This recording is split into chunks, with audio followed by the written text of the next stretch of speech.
অর্থনীতির জীবনে যাবেন, ব্যবসা বাণিজ্যের মধ্যে যান, দেখেন বেশিরভাগ কালোবাজারি করছে, সিন্ডিকেট করছে, মজুতদার মাপে কম দিচ্ছে, জনগণকে ঠকাচ্ছে, করছে না? এগুলো পলিটিক্যাল ফিতনা, এগুলো ইকোনমিক্যাল ফিতনা।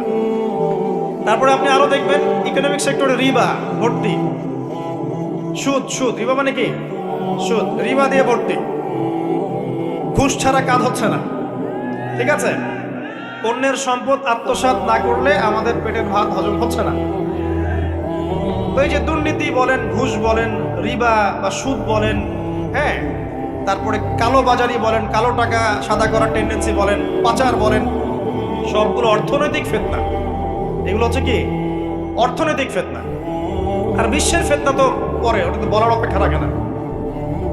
মানে বিশ্বের সবচেয়ে বড় ফিতনা ছিল দ্বিতীয় বিশ্বযুদ্ধ। তার আগে একটা হয়েছে প্রথম বিশ্বযুদ্ধ, যেখানে প্রায় কয়েক কোটি মানুষ মারা গেছে, আর সেকেন্ড ওয়ার্ল্ড ওয়ারে আরো বেশি মানুষ মারা গেছে। তো এখন বিশ্বকে ঠেলে দেওয়া হচ্ছে একটা থার্ড ওয়ার্ল্ড ওয়ারের দিকে। মানে যে কোনো সময় একটা তৃতীয় বিশ্বযুদ্ধের আশঙ্কা করছেন এখনকার যারা মিলিটারি অ্যাফেয়ার্স নিয়ে পড়াশোনা করেন, ওয়ার্ল্ড অ্যাফেয়ার্স নিয়ে পড়াশোনা করেন, তারা এগুলো বলতে পারেন ভালো। বিশ্বকে একটা খাদ্য মন্দার দিকে ঠেলে দেওয়া হচ্ছে, বিশ্বকে একটা দুর্ভিক্ষের দিকে ঠেলে দেওয়া হচ্ছে, এবং মহামারীর মধ্য দিয়ে অলরেডি কিন্তু আমাদের বিভিন্ন দেশের ইকোনমিক অবস্থা ভালো না। তার উপরে খাদ্য সংকট, তার উপরে যে বৈশ্বিক যুদ্ধগুলো, আমদানি রপ্তানি বন্ধ হয়ে যাচ্ছে, তেল গ্যাসের দাম বেড়ে যাচ্ছে, জনগণ হাহাকার করছে। এই পলিটিক্যাল গ্লোবাল অ্যাফেয়ার্সের ফিতনা এগুলো। তা আপনাকে এই জন্যই প্রথমে আমি একটা কথা বললাম যে ফিতনাময় একটা পরিবেশে একজন মুমিন যার অন্তর্দৃষ্টি আছে, যে কোরআন এবং সুন্নাহ দিয়ে এই বিশ্বের এই রহস্যগুলো উদ্ঘাটন করতে পারে, সে ভালো থাকতে পারে না। তার মনটা সবসময় কিন্তু মানে ব্যাকুল থাকবে যে কিভাবে এইসব সমস্যা থেকে নিজে উত্তরণের পথ খুঁজতে পারি, আর আমার পরিবারকে বাঁচাতে পারি, আর আমার জনগণকে বাঁচাতে পারি। আর যদি আপনি আত্মকেন্দ্রিক হন, স্বার্থপর হন, তাহলে নিজের চটকায় তেল দিবেন, নিজে ভালো থাকলেই বাপের নাম। তো দেখুন, এই জামানার কথাই নবীজি বলছেন সাল্লাল্লাহু আলাইহি ওয়াসাল্লাম, তোমাদের সামনে এমন একটা যুগ আসছে, নবীজি বলছেন জামানা সবরিন, কঠিন জামানা, যেই জামানায় ঈমান নিয়ে চলাটা হবে হাতের মধ্যে আগুন নিয়ে চলার মতো। নবীজি বলছেন ওই সময়ে সাহাবী জিজ্ঞাসা করছেন, ইয়া রাসূলুল্লাহ, আমি ওই সময়ে কি করব? ওই সময় আমি কি করব? আমাকে কি পরামর্শ দিচ্ছেন? নবী সাল্লাল্লাহু আলাইহি ওয়াসাল্লাম বলছেন, হে আমর ইবনে আস, তুমি ওই সময় বাড়িতে অবস্থান করো, বাসায় থাকো, বিনা প্রয়োজনে বাড়ির বাইরে এসো না। ওই সময় তুমি নিজের পাপের জন্য আল্লাহর কাছে ক্রন্দন করতে থাকো, বিনা প্রয়োজনে বাড়ির থেকে বের হয়েও না। আর মানুষের সাথে এত বেশি মেলামেশা করো না, নিজে তোমার আমল, তোমার গুনাহ নিয়ে ব্যস্ত থাকো, তোমার পাপের জন্য আল্লাহর কাছে কান্নাকাটি করো, ইনশাল্লাহ তুমি নাজাত পেয়ে যাও। এটা একটা অপশন, মানে ফিতনাময় পরিবেশে আপনি কিভাবে বাঁচবেন, এটা একটা অপশন। আরেকটা হাদিসে গিয়ে নবী সাল্লাল্লাহু আলাইহি ওয়াসাল্লাম বলছেন যে যখন এমন ফিতনাময় পরিবেশ আসবে, তখন যদি তোমরা এই আমর বিল মারুফ নাহি আনিল মুনকার, সৎ কাজের আদেশ, অসৎ কাজের নিষেধ, আমার সুন্নতের উপর অটল থাকতে পারো, তাহলে তোমরা 50 জন শহীদের নেকি পাবে। সাহাবায়ে কেরাম বলছেন, ইয়া রাসূলুল্লাহ, আমিনহুম আও মিন্না, তাদের মধ্যে 50 জন নাকি আমাদের মধ্যে 50 জন শহীদ? নবী করিম সাল্লাল্লাহু আলাইহি ওয়াসাল্লাম বলছেন, বাল মিনকুম, বরং তোমাদের মধ্যে 50 জন।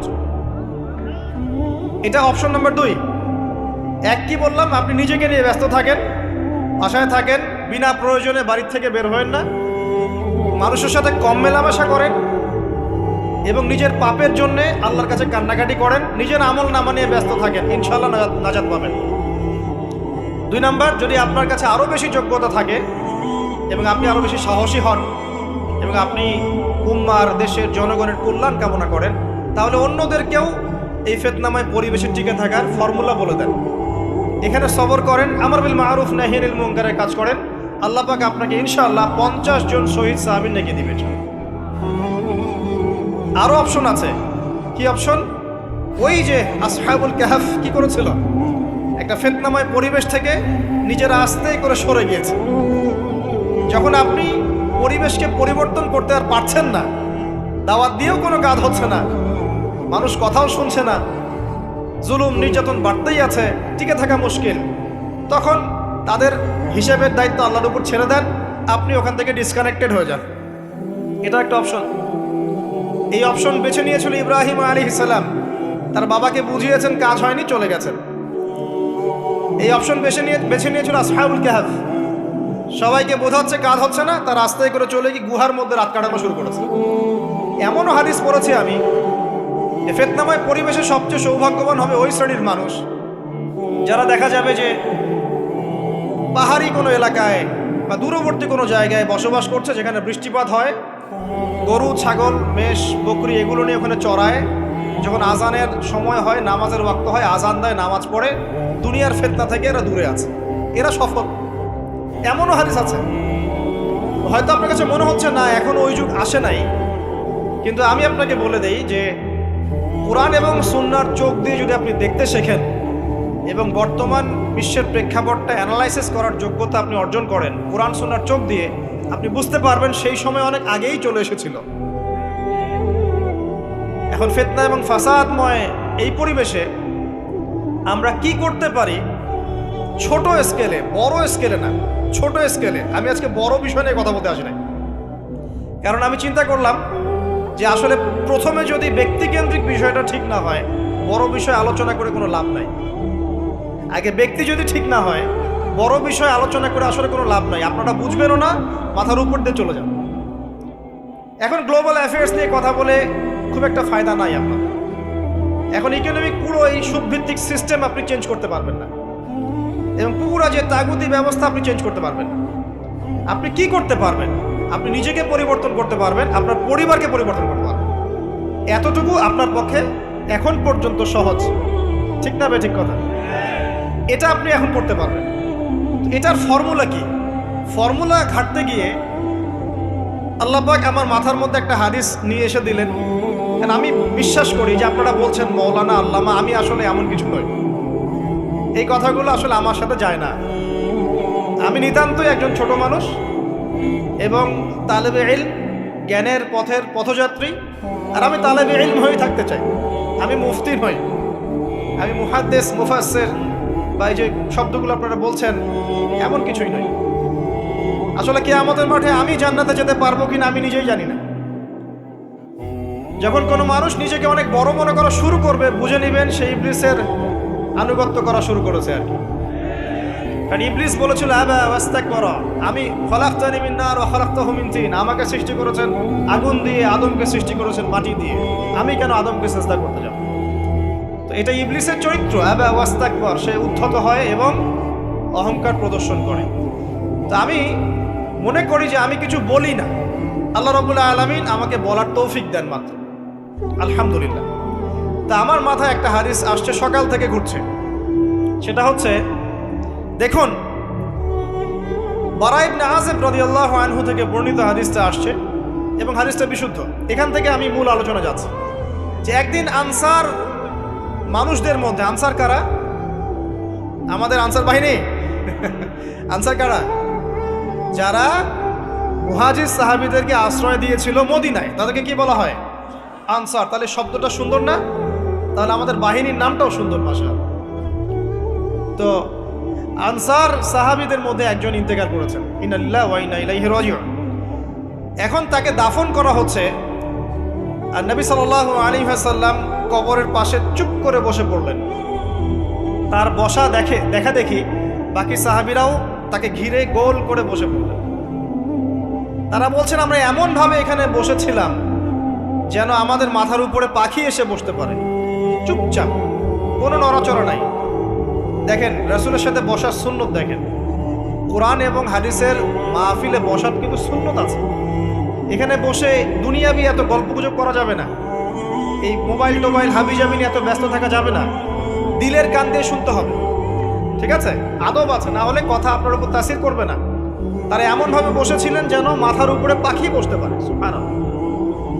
এবার নবী করিম সাল্লাল্লাহু আলাইহি ওয়াসাল্লাম বলছেন যে যখন মাইয়েতকে কবরে শোয়ানো হয় তখন সে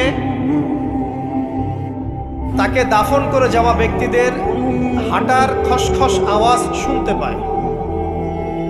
এরপরে তাকে যখন শুইয়ে দেওয়া হয় সে যদি মুমিন ব্যক্তি হয় তাহলে তার মাথার দিকে তার সলাত এসে দাঁড়িয়ে যায়। দুনিয়াতে আপনি যে নামাজগুলো পড়েছেন, আমি যে নামাজগুলো পড়ছি, এগুলো মাথার দিকে দাঁড়িয়ে যায়। ডান দিকে চলে আসে তার সওম মানে কি? রোজা। বাম দিকে চলে আসে যাকাত। যাকাত মানে কি? যাকাতের সাথে তো আমরা পরিচিত নই। আমরা ওই যে রাস্তাঘাটে যে দান খয়রাতগুলো উঠানো হয় এগুলোর সাথে খুব পরিচিত, তাই না? কত টাকা কত পয়সা কি কি গান করে আর টাকা কালেকশন করে না। অনেক সময় দেখা যায় রাস্তায় যাচ্ছি আমরা গাড়ি নিয়ে, পারলে গাড়ির সামনে এসে হুমড়ি খেয়ে পড়বে টাকা নেওয়ার জন্য। এইভাবে টাকা কালেকশন করতে কে শিখিয়েছে ইসলামে? আর আমরা অনেক সময় ছোট ছোট বাচ্চাদেরকে দিয়ে, মাদ্রাসার ছোট ছোট বাচ্চাদেরকে দিয়ে টাকা কালেকশন করাই। এটা ঠিক না। কেন ঠিক না জানেন? ছোটবেলা থেকেই ওর ব্যক্তিত্ব নষ্ট হচ্ছে। এই হাতটা উত্তম না এই হাতটা উত্তম? উপরের হাত উত্তম, নিচের হাত উত্তম? তো ছোটবেলা থেকে সে নিচের হাতে অভ্যস্ত হচ্ছে। দেখেন, এত টাকা পয়সা কালেকশন করে আমাকে আর একটা স্বতন্ত্র মসজিদ করতেই হবে জরুরি? খুবই জরুরি ছিল। মানুষের কাছে হাত চেয়ে, হাত পেতে রাস্তাঘাটে এরকম করে গাড়ি থামিয়ে, তারপরে কি বলবো, সুর করে গান গেয়ে এত টাকা পয়সা কালেকশন করতেই হবে? মসজিদটা আমাকে টাইলস ফিটিং করতেই হবে? এসি মসজিদ করতেই হবে? আমরা এমনও মসজিদ রংপুরে দেখেছি 10 বছরেও টাকা কালেকশন শেষ হয়নি। 10 বছর ধরে কালেকশন হচ্ছে। আমি ছোটবেলা থেকে দেখছি কালেকশন হচ্ছে। কি বুঝলেন? তো এগুলো আমাদের ব্যক্তিত্ব নষ্ট করে। মুসলিমরা উপরের হাতের মালিক। সারা বিশ্ব আমরা একসময় চালিয়েছি। এই পশ্চিমা সভ্যতা আমাদেরকে কি শিখায়? সারা বিশ্ব আমরা চালিয়েছি। এই আপনার উমাইয়া খেলাফতের সময়ও কর্ডোভায় আব্দুর রহমানের যে শাসন ছিল, কর্ডোভায়, স্পেন, পর্তুগালি, পুরো জায়গাগুলো পশ্চিমা বিশ্বের, এগুলো মুসলিমরা শাসন করেছে প্রায় 500-600 বছর। ইতিহাস তো আমরা জানিও না, পড়িও না, ভুলে গেছে। ইতিহাস পড়তে হয়। হিস্ট্রি ঘাটলে দেখবেন রাসূল সাল্লাল্লাহু আলাইহি ওয়াসাল্লামের 23 বছরের নববী যুগ, স্বর্ণযুগ, তারপর আবু বকর সিদ্দিকের খেলাফত, তারপর উমর ইবনুল খাত্তাবের খেলাফত।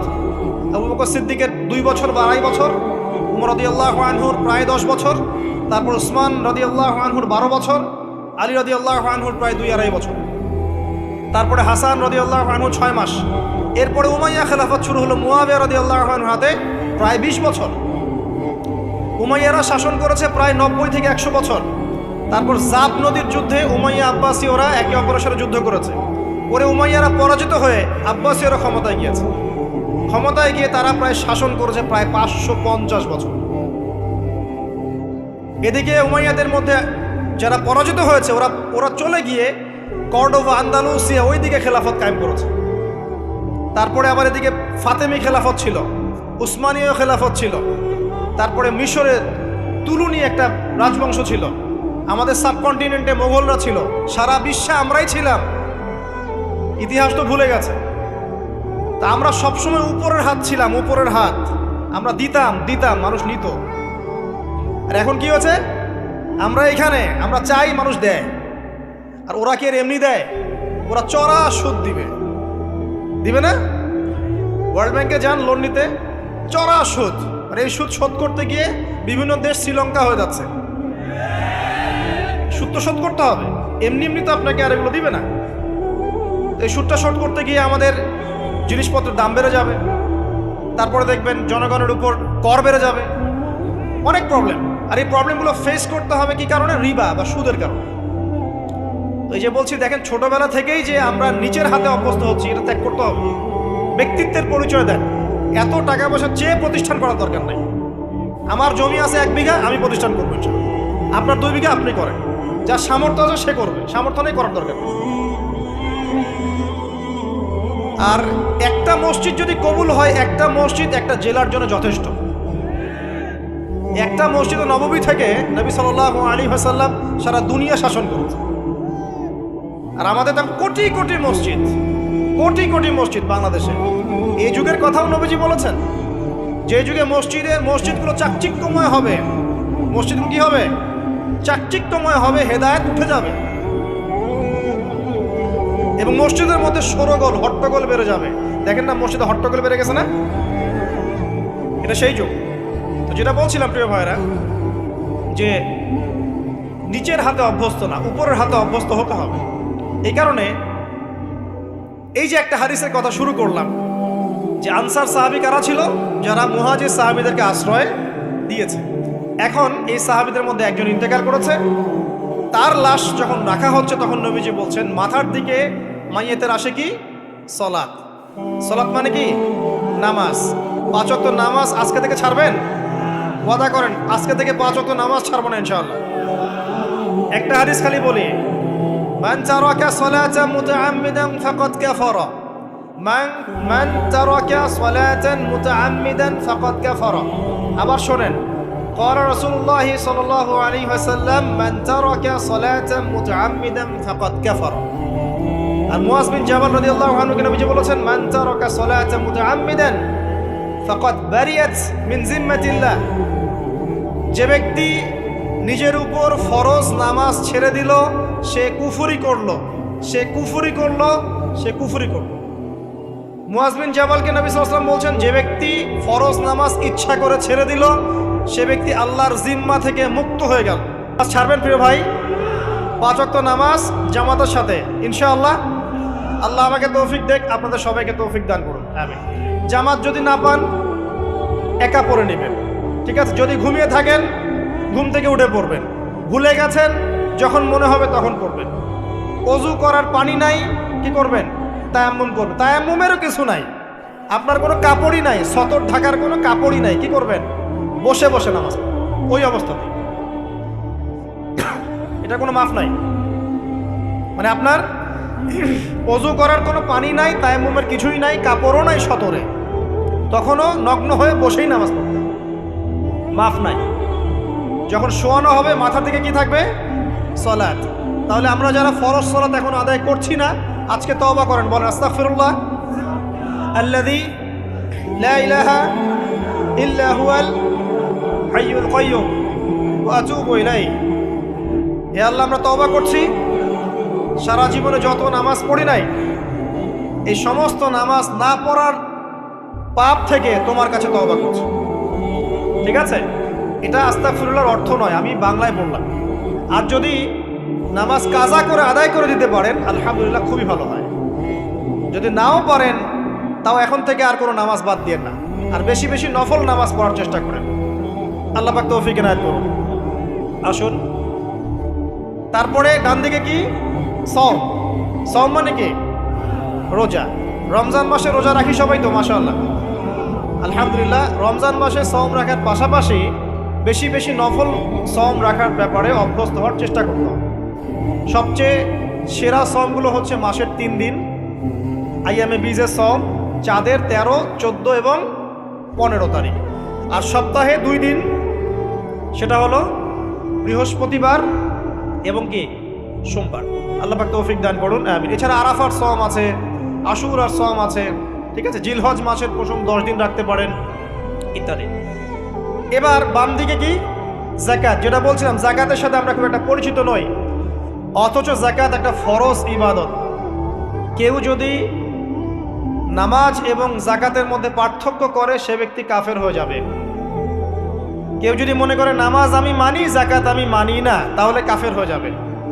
নিসাব পরিমাণ সম্পদ হলে প্রত্যেক মুসলিমের উপর যাকাত ফরজ, ঠিক আছে?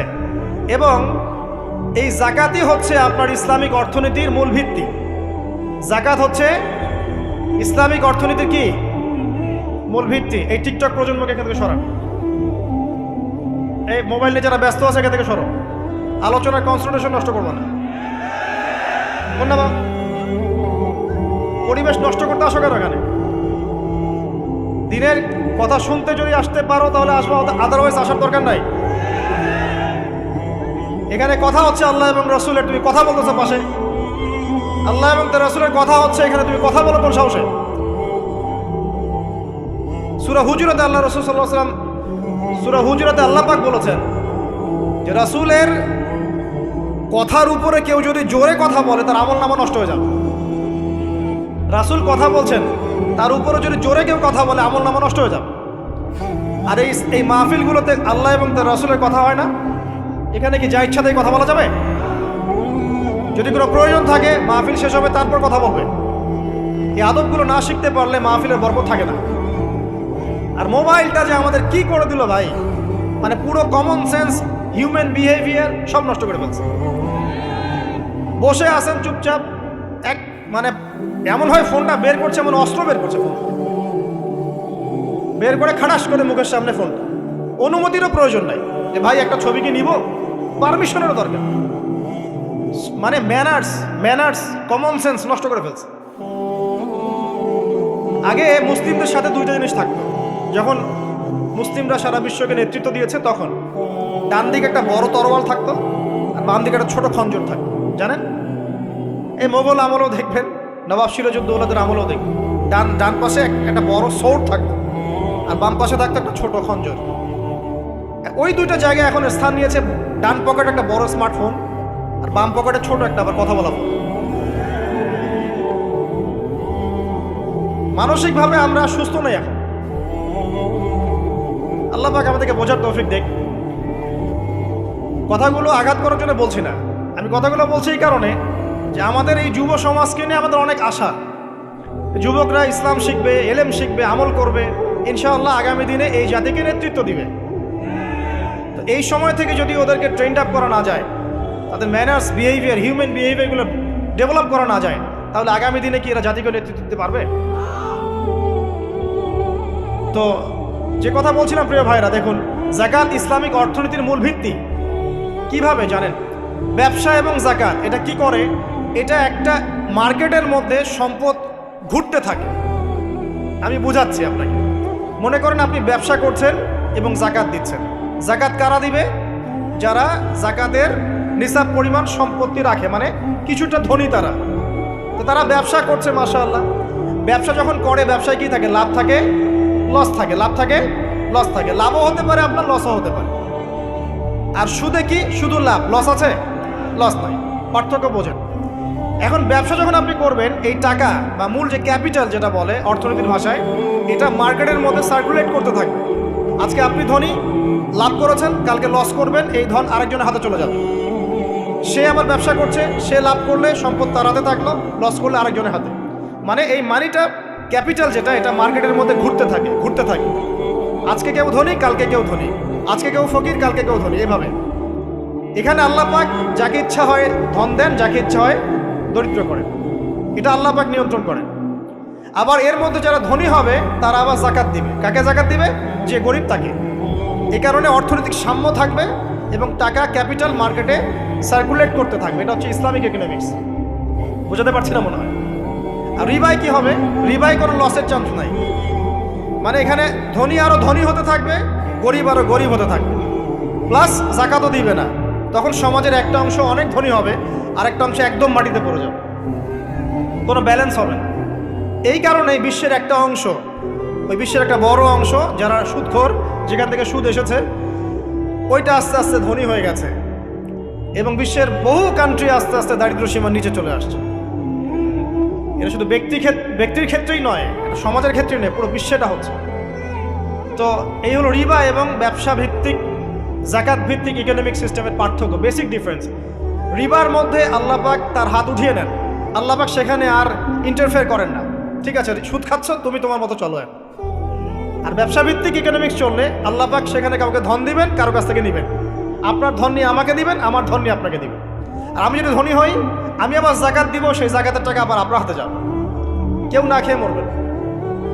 তো সামনে এই যে বলা হচ্ছে 2023 সাল, শুধু 23 সাল না, আমার অবজারভেশন 2026-27 পর্যন্ত একটা অর্থনৈতিক মন্দা চলতে পারে। বলবে কিছু কিছু লোক যে ভবিষ্যৎবাণী করতে যাবে, এটা ভবিষ্যৎবাণী নয়। আপনি বর্তমান সম্পর্কে খবর রাখেন না বলেই বর্তমানকে আপনার ভবিষ্যৎ মনে হচ্ছে। আমাদের অনারেবল মিনিস্টার যারা আছেন ওদেরকে জিজ্ঞাসা করেন, তাদেরকে জিজ্ঞাসা করেন, তারাও বলছেন যে 2023 সাল থেকে 26 সাল খাদ্য মন্দার মতো যাবে। দেখেন নাই? তারাও এই কথা বলছেন কারণ তারা বুঝতে পারছেন ওয়ার্ল্ডের অবস্থা ভালো না। এখানে একটা সলিউশন বলছে, ইচ্ছা হলে আপনি গ্রহণ করতে পারেন, ইচ্ছা হলে নাও করতে পারেন। আমার তো চাপিয়ে দেওয়ার কোনো ক্ষমতা নাই। ফাযাক্কির ইন্নামা আনতা মুযাক্কির, আপনি শুধু উপদেশদাতা। লাস্তা আলাইহিম বিমুসাইতির, আপনি কারো প্রতি দারোগা নন। কি উপদেশ? এই যে জাকাত, যেটা জাকাত, আমাদের জাকাত যেটা আসে, এটাকে একটু বড় পরিসরে কালেক্ট করার চেষ্টা করতে হবে। করে যদি আমরা সুষ্ঠু বন্টন করতে পারি গরিবদের মাঝখানে, ইনশাআল্লাহ কেউ খাদ্য অভাবে মারা যাবে না। আল্লাহ পাক আমাদেরকে বোঝার তৌফিক দান। এর পাশাপাশি তারা যেটা বলেছেন, ইকোনমিক সেকশনের লিডার যারা আছে তারা যেটা বলছেন এটা ঠিক বলছেন। তারা বলছেন কৃষিভিত্তিক অর্থনীতির কথা বলছেন, এটার সাথে আমি 100% একমত। কারণ আল্লাহ পাকের কোরআন, এই কোরআনের মধ্যে বেশিরভাগ যে অর্থনীতির কথা এসেছে তা হচ্ছে কৃষিভিত্তিক অর্থনীতি। এটা কি জানেন? হয়তো জানেন না। কোরআনে যত ইকোনমিক সিস্টেমের কথা আসছে তার মধ্যে সবচেয়ে বেশি এসেছে কৃষিভিত্তিক অর্থনীতির কথা, তারপর ব্যবসা এবং যাকাত। অতএব তারা ঠিকই বলেছেন, দেশের যারা ইকোনমিক সেকশনে গবেষণা করছেন তারা ঠিক কথাই বলেছেন যে কৃষিভিত্তিক অর্থনীতি হচ্ছে আমাদের অর্থনৈতিক মন্দা দূর করার অন্যতম উপায়। ঠিক বলেছেন, আমি একমত। তো যাকাত যেটা কথা বলছিলাম, বাম দিকে যাকাত আসবে। তো যাকাত আমরা দিব তো ইনশাল্লাহ ভাই? যাদের, শোনেন, বাংলাদেশে এমন অনেক শিল্পপতি আছে যাদের একজনের যাকাতের টাকা দিয়ে একটা গ্রাম চলতে পারে। আর যাকাতের টাকা কিন্তু শুধু এক বছরে আসবে না, প্রতি বছরেই ঘুরে ঘুরে আসবে। মনে করেন যে আপনাদের এলাকার মধ্যে অনেক বিত্তশালী আছেন, আমি দোয়া করি মন থেকে আল্লাহ পাক বিত্তশালীদের অন্তরটাকে নরম করে দিক এবং ওসমান রাদিয়াল্লাহু আনহুর মতো দানশীল করে দিক। আমরা দোয়া করি, আমরা কারো খারাপ চাবো, সবার জন্য হেদায়েতের দোয়া করি। টাকা থাকতে তো সমস্যা নাই, কিন্তু টাকা থেকে যদি ওসমান রাদিয়াল্লাহু আনহু হতে না পারলাম তাহলে সমস্যা। টাকা থাকতে কোনো সমস্যা নাই, ধন আপনাকে আল্লাহ দিতেই পারে। এই ধনটাকে উসমান গনি রাদিয়াল্লাহু আনহুর মতো আল্লাহর পথে বিতরণ করে দেন, ইনশাআল্লাহ আল্লাহ পাক আপনাকে জান্নাতুল ফেরদৌস দান করবেন। তো অনুরোধ থাকবে, দেখেন, আপনারা যদি একটা এলাকার যাকাত কালেক্ট করতে পারেন, মনে করেন কথার কথা এখানে কিছু মেয়ে আছে যারা খারাপ পথে পা বাড়িয়েছে, আমার কথা বুঝতে পারছেন? আচ্ছা, এরকম পল্লী অনেক জায়গায় আছে না? এক বছরের যাকাতের টাকা দিয়ে সমস্ত যৌন পল্লীর মেয়েদেরকে কাজ দেয়া সম্ভব, কর্মে আনা সম্ভব। ওদেরকে কাজের ব্যবস্থা করে দেন, ওরা কখনোই এই সেক্স ওয়ার্কারের কাজ করবে না। ইনশাআল্লাহ কোনো মেয়েই এই কাজ করতে চায় না, আমার মতে কোনো মেয়েই চায় না যে ইজ্জত বিক্রি করে খাবো। কোনো মেয়ে চাবে? কখনো চাবে না। ওকে আপনি ভালো কাজের ব্যবস্থা করে দেন এই যাকাতের টাকা দিয়ে, দেখবেন ইনশাআল্লাহ সে খারাপ পথ ছেড়ে দিয়েছে। অনেক দেখবেন দরিদ্র মানুষ আছে যে পড়াশোনা করার কোনো সুযোগ নেই, টাকা পয়সা নেই, পড়াশোনা করতে চায় কিন্তু টাকা পয়সা নাই, দিনের জ্ঞান অর্জন করতে চায়, দেশকে কিছু দিতে চায়, টাকা নাই। তাকে আমরা হেল্প করতে পারি না? পারি। অনেক মানুষ আছে মাদক দ্রব্য বিক্রি করছে, তাকে বুঝান, দিনের হেদায়েত দেন যে ভাই আমি তোমাকে আরো ভালো চাকরি দিব, ভালো ব্যবসা দিব, তুমি ছাড়বা কিনা? বলবো আমি ছেড়ে দেবো ইনশাআল্লাহ। বুঝালে ছেড়ে দেবেন ইনশাআল্লাহ। এই যে মেগা প্রজেক্ট যেটা কথা বলি আমরা, আত্ম উন্নয়নমূলক বলেন, যুব উন্নয়নমূলক বলেন, বা কান্ট্রি ডেভেলপমেন্টের কথা বলেন, এখানে যাকাত একটা বড় শক্তি হতে পারে। তবে এটাকে সুষ্ঠুভাবে কালেক্ট করতে হবে এবং যাকাতের যে 8টা খাত আছে এই খাতগুলোতে সুষ্ঠুভাবে বন্টন করতে হবে। অমুসলিমদেরকেও যাকাত দেওয়া যায়, জানেন? অমুসলিম যদি কেউ থাকে, দরিদ্র, তাকেও যাকাত দিয়ে সহযোগিতা করা যায়। আমরা সহযোগিতা করি না বলেই তো ওই যে পশ্চিম থেকে লোকজন এসে সহযোগিতা করে খ্রিস্টান বানাচ্ছে এখন সবাইকে। আরো বাড়বে দিন দিন, দেখেন। আমরা তো সহযোগিতা করছি না। আপনার পাশে আপনার প্রতিবেশী না খেয়ে মারা যাচ্ছে, আপনি যাচ্ছেন না। এখন তো অন্য কেউ এসে যদি সাপোর্ট করে, ও তো তার দলেই ভিড়বে তখন, স্বাভাবিক। এটাই হচ্ছে এখন। আল্লাহ বোঝার তৌফিক দান করুন আমাদের। বাম দিকে মাইয়াতের থাকবে কি ভাই? যাকাত। তারপরে পায়ের দিকে চলে আসবে তার আত্মীয়তার সম্পর্ক রক্ষার ইবাদত, তার এই যে অন্যান্য দান সৎকা, তার নফল আমল, তার তাসবিহ তাহলিল, তার কোরআন তেলাওয়াত ইত্যাদি পায়ের দিকে চলে আসবে। এখানে একটা হাদিস এসেছে, সূরাতুল মুলক যে ব্যক্তি রাতের বেলা তেলাওয়াত করবে, কোন সূরা ভাই? তাবারাকাল্লাযী বিয়াদিহিল মুলক ওয়া হুয়া আলা কুল্লি শাইইন কাদির। এই সূরা যে ব্যক্তি রাতের বেলা করে তেলাওয়াত করবে, ইনশাআল্লাহ সূরা মুলক কবরে তার সাথে থাকবে এবং কবর আযাব থেকে সূরা মুলক তাকে বাঁচাবে ইনশাআল্লাহ। আমি বুঝাচ্ছি যে কি অবস্থাটা হবে। এবার দুজন ফেরেশতা মাথার দিক থেকে আসবেন, আসতে চাইবেন, সালাত বলবে এখান দিয়ে আসা যাবে না, এদিক দিয়ে আসা যাবে না। ডান দিক দিয়ে আসতে চাইবেন, এদিক দিয়ে আসা যাবে না। বাম দিক দিয়ে আসতে চাইবেন, যাকাত বলবে এদিক দিয়ে আসা যাবে না। পায়ের দিক দিয়ে আসতে চাইবেন, আমলগুলো বলবে এদিক দিয়ে আসা যাবে না। তখন যাই হোক তারা আসবেন। এটা তাদের, এটা কথা কি? এটা কথাটা হচ্ছে যে সলাতের গুরুত্ব, মানে সে সলাত আদায় করেছে, সে আমার হক আদায় করেছে, আমি তার পক্ষে আছি, এটা পক্ষে বোঝাচ্ছে। রোজা বলবে আমি ওর পক্ষে আছি, তাকে আপনি কোনো শাস্তি দিবেন না, আমি তার পক্ষে আছি। আপনারা দুজন তাকে শাস্তি দিবেন না, আমি যাকাত তার পক্ষে আছি, এটা পক্ষে থাকার কথা। তারপরেও তারা আসবেন, চোখগুলো হবে নীল এবং কালো, নীলাভ চোখের কালো। মুনকার নাকি উঠে বসিয়ে দেওয়া হবে। এবার তিনটা প্রশ্ন। প্রথমে প্রশ্ন হচ্ছে কি, মান রব, তোমার রবকে? তখন মুমিন বান্দা বুক ফুলিয়ে বলবে রব্বি আল্লাহ, আমার রবকে আল্লাহ। পৃথিবীতে যে ব্যক্তি আল্লাহর সাথে শিরিক করে নাই, আল্লাহর তাওহীদের উপর থেকেছে এবং তার উপরে মৃত্যুবরণ করেছে, ইনশাআল্লাহ সে ব্যক্তি এর উত্তর নির্দ্বিধায় দিতে পারবে ইনশাআল্লাহ। আর দুনিয়াতে যে বা যারাই আল্লাহর সাথে শিরিক করবে, আল্লাহর সাথে শিরকের পাবে লিপ্ত হবে, ওই অবস্থায় মারা যাবে, তাওহীদের উপর থাকবে না, কোশ্চিনকালেও মান রব্বুক উত্তর দিতে পারবে পারবে না। তারপরে প্রশ্ন হয়ে যাবে মা দীনুক, তোমার দিন কি ছিল? মুমিন বান্দা উত্তর দিবে কি, দিন ইয়ান ইসলাম, আমার দিন ছিল ইসলাম। এখানে শুনে রাখেন, পৃথিবীতে যারা ইসলামকে পরিপূর্ণরূপে পালন করবে তারাই এই উত্তর দিতে পারবে ইনশাআল্লাহ। যারা ইসলামকে ঠাট্টা বিদ্রুপের হাসি তামাশার পাত্র বানিয়েছে, মন চাইলে কিছু করি, মন চাইলে কিছু করি না, সহজগুলো একটু আমল করি, বাকি কিছুর আমল ধারি না, হ্যাঁ, নামাজ পড়ি, সুদ ছাড়তে পারি না, ঠিক আছে, বছর বছর ওমরা করি, এদিকে ঘুষ দুর্নীতি ছাড়তে পারি না, ইসলামকে ঠাট্টা তামাশার পাত্র বানিয়েছে, এরা কোশ্চিনকালে উত্তর দিতে পারবে না মা দীনুক, দিনে পরিপূর্ণরূপে ইসলামে প্রবেশ করতে বলেছেন আল্লাহ রাব্বুল আলামিন। যারা পরিপূর্ণরূপে ইসলামে প্রবেশ করবে এবং ইসলামের প্রতিটা মৌলিক বিধান মেনে চলবে, ইনশাআল্লাহ তারা এর উত্তর দিতে পারবে। এরপরে আসবে তৃতীয় প্রশ্ন।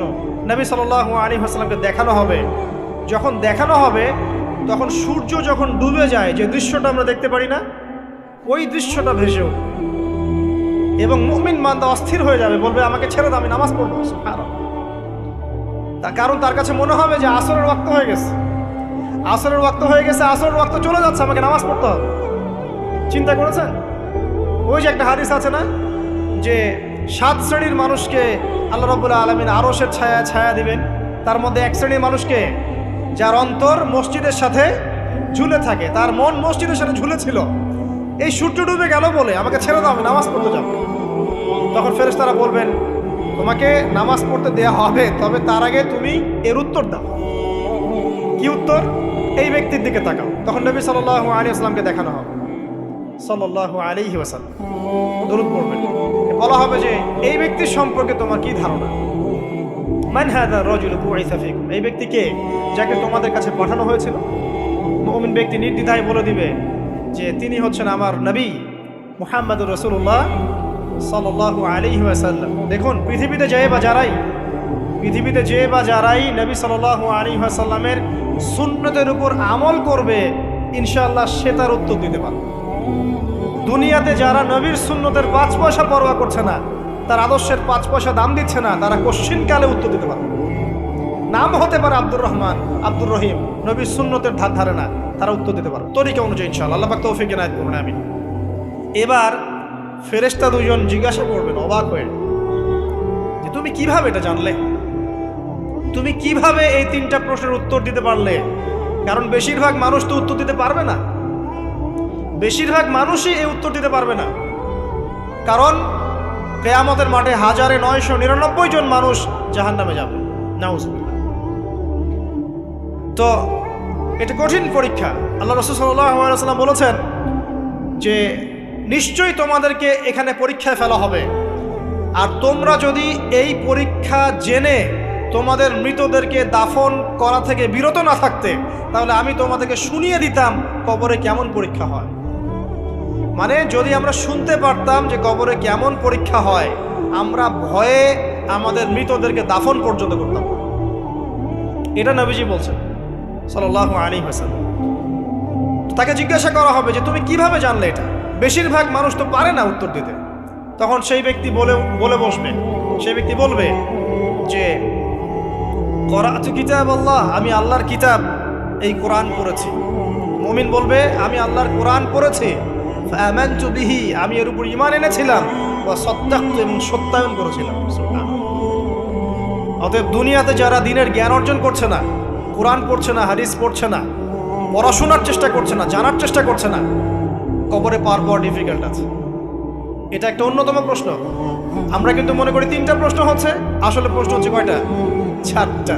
3টার পরে আরো একটা এক্সট্রা। কিভাবে জানলে? তখন উত্তর দিচ্ছে, আমি আল্লাহর কিতাব পড়েছি, ঈমান এনেছি, সত্যায়ন করেছি। নবী সাল্লাল্লাহু আলাইহি ওয়াসাল্লাম হাদিসের পরের অংশে বলছেন যে যখন কাফের বান্দাকে উঠানো হবে, তখন ডানেও কিছু নাই, বামেও কিছু নাই, সামনে পিছনে কিচ্ছু নাই। মাথার দিক থেকে ফেরেশতারা চলে আসবেন, উঠিয়ে বসানো হবে, প্রশ্ন করা হবে, কে তোমার রব? একটাই উত্তর, লা আদরি, আমি জানি না। নাউযুবিল্লাহ। কি তোমার দিন? লা আদরি, আমি জানি না। এই যে আল্লাহর তো খবর নাই, আল্লাহ পাকের বিধান মেনে চলার কোনো খবরই নাই, পরোয়াই নাই। সে জানবে কিভাবে ইসলাম কি জিনিস? সে জানবে কিভাবে আল্লাহ কি জিনিস? ও তো আল্লাহকে চিনেই না। দিব্যি বলে বেড়াচ্ছে মহাবিশ্ব সৃষ্টি হয়েছে বিগ ব্যাং থেকে, আল্লাহ বলে কেউ নাই। মানুষ সৃষ্টি হয়েছে বান্দর থেকে, নাউযুবিল্লাহ। ওই যে ডারউইনের মতবাদ, কি থিওরি অফ এভলিউশন নাকি? হ্যাঁ, তাই তো মনে হয়। অনেকদিন আগে পড়ছি ভাই, ভুলে গেছি। যাই হোক, মানুষ তো আল্লাহকে চিনছে না। এখনো মানুষ মনে করছে যে আল্লাহ বলতে কেউ নাই। এবং এই মুক্ত চিন্তার নামে, বাক স্বাধীনতার নামে নাস্তিকতার যে চর্চাটা বেড়েছে বাংলায়, এটা আশঙ্কাজনক। বড় বড় বিশ্ববিদ্যালয় থেকে পড়ে আসছে, অনেক সময় দেখলাম বড় বিশ্ববিদ্যালয়ের প্রফেসর, সে বলছে যে মহাবিশ্ব বিগ ব্যাং দিয়ে সৃষ্টি হয়েছে, সৃষ্টিকর্তা নাই এখানে।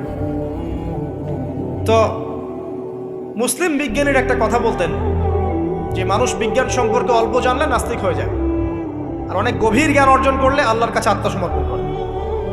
খেয়াল করে দেখবেন, ডক্টর, ইঞ্জিনিয়ার যারা বড় বড় লেভেলে চলে গেছেন, অনেক সিনিয়র, তারা কিন্তু বেশিরভাগ নামাজি দেখবেন, নামাজ পড়ে, দান সদকা করে, সমাজ কল্যাণমূলক কাজ করে। তারা কিন্তু রোগীর সেবা করতে গেলেও বলে যে নামাজ পড়িয়েন, রোজা রাখিয়েন, তারা কিন্তু বলে।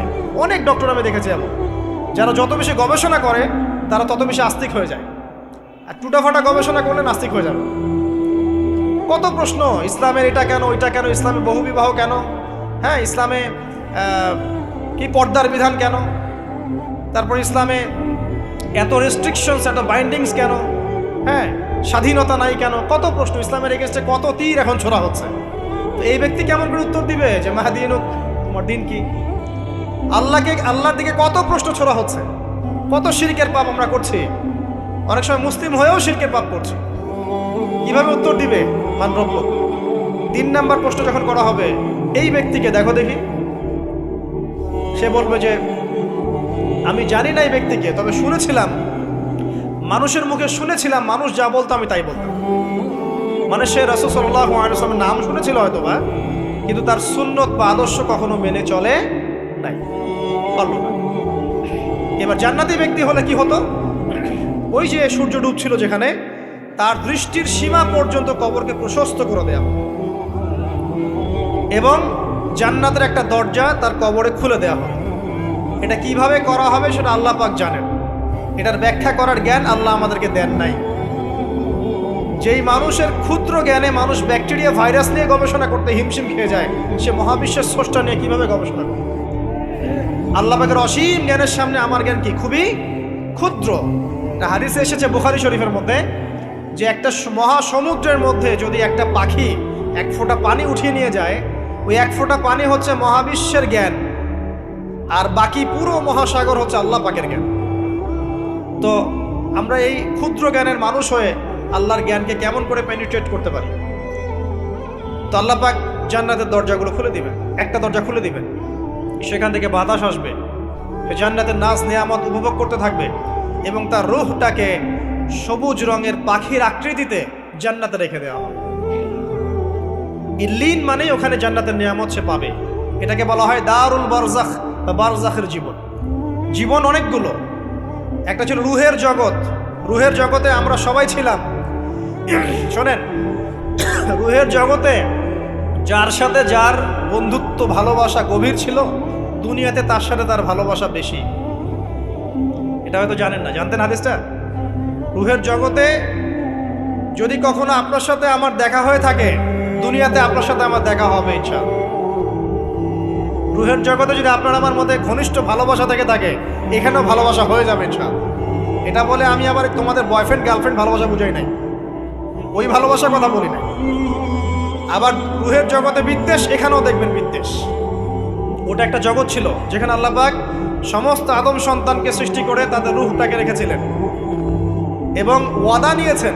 কি ওয়াদা? আল্লাহ পাক বলেছিলেন আলাস্তু বিরব্বিকুম, সূরা আরাফের 182 নম্বর আয়াত পড়ে দেখবেন, 182 নম্বর আয়াত।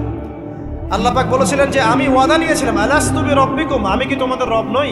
আমরা সবাই বলেছিলাম বেলা ইয়া রব্বি, অবশ্যই আপনি আমাদের রব। দুনিয়াতে এসে আমরা ভুলে গেছি। এই ভুলে যাওয়াটা মনে করায় দেওয়ার জন্যই আল্লাহ